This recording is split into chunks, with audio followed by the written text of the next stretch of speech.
High, আমি প্রীতি রানীগঞ্জ থেকে। তো আজ আমি বানাবো পটল আলু সয়াবিনের তরকারি। তো আমি কিভাবে বানালাম আমি সেটাই তোমাদের সাথে আমি শেয়ার করব। তো প্রথমে দেখো আলু পটলগুলো কেটে রেখেছি, সয়াবিনটাও আমি সেদ্ধ করে রেখেছি।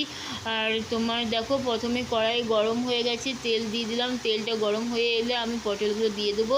পটলগুলো ভালোভাবে ভাজতে হবে। পটল ভাজা হয়ে এলে আমি তুলে নেবো। তারপর আমি দিয়ে দেবো তোমার আলুগুলো, আর আলুগুলো ভালোভাবে ভাজতে হবে। দেখো আলু আমার অনেকটা ভাজা হয়ে গেছে, লাল লাল হয়ে গেছে, তখন আমি আলুগুলোও তুলে নেবো।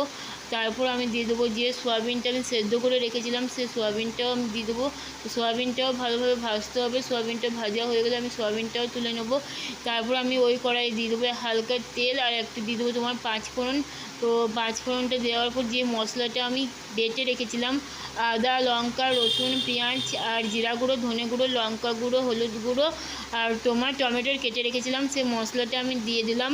আর একটু জল দিয়ে নুন দিয়ে দিলাম, ভালোভাবে কষতে হবে। দেখো আমার অনেকটাই তেল ছেড়ে দিয়েছে। তারপর ভেজে রাখা যে সবজিটা ছিল, পটল আলু সয়াবিনটা যেটা ছিল, সব দিয়ে দিলাম আমি। তারপর ভালোভাবে কষতে হবে। তারপর আমি একটু চিনি দিলাম।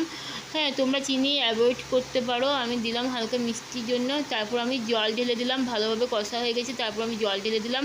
আর জলটা আমি একটু শোকাবো, কারণ আমি একটু তরকারিটা লাগা লাগা করছি। তো কেমন লাগলো আলুর তরকারিটা? ভালো লাগলে like comment share and subscribe করে দিয়ে সবাই ভালো থাকবে।